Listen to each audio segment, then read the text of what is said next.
I was one of the only kids in college who had a reason to go to the P.O. box at the end of the day. And that was mainly because my mother has never believed in email, in Facebook, in texting, or cell phones in general. And so while other kids were BBMing their parents, I was literally waiting by the mailbox to get a letter from home to see how the weekend had gone, which was a little frustrating when Grandma was in the hospital, but I was just looking for some sort of scribble, some unkempt cursive from my mother.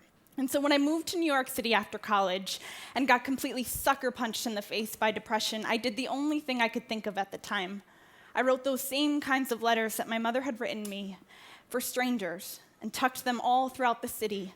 Dozens and dozens of them. I left them everywhere, in cafes and in libraries, at the UN, everywhere.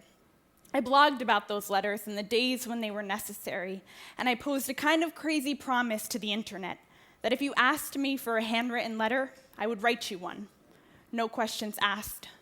Overnight, my inbox morphed into this harbor of heartbreak. A single mother in Sacramento, a girl being bullied in rural Kansas, all asking me, a 22-year-old girl who barely even knew her own coffee order, to write them a love letter and give them a reason to wait by the mailbox. Well, today I fuel a global organization that is fueled by those trips to the mailbox, fueled by the ways in which we can harness social media like never before to write and mail strangers letters when they need them most. But most of all, fueled by crates of mail like this one, my trusty mail crate, filled with the scriptings of ordinary people. Strangers writing letters to other strangers, not because they're ever going to meet and laugh over a cup of coffee, but because they have found one another by way of letter writing.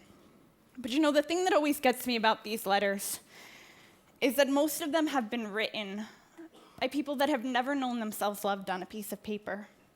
They could not tell you about the ink of their own love letters.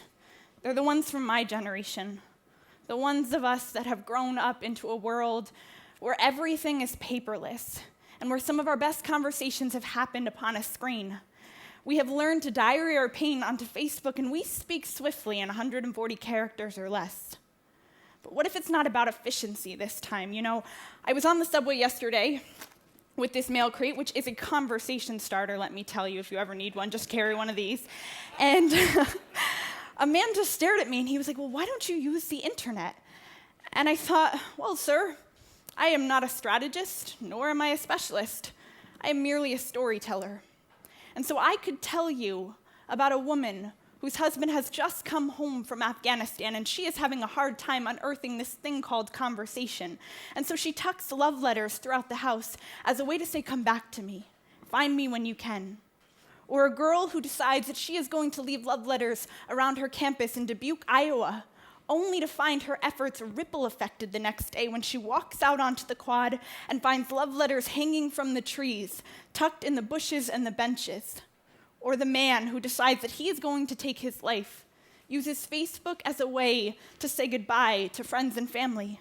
Well, tonight he sleeps safely with a stack of letters just like this one, tucked beneath his pillow, scripted by strangers who were there for him when.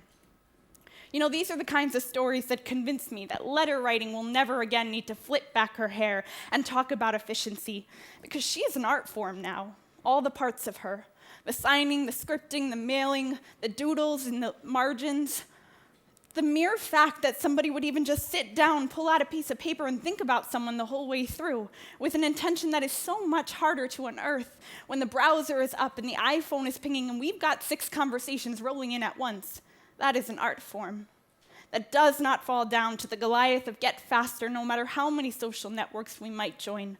We still clutch close these letters to our chest, to the words that speak louder than loud when we turn pages into palettes to say the things that we have needed to say, the words that we have needed to write to sisters and brothers and even to strangers for far too long. Thank you.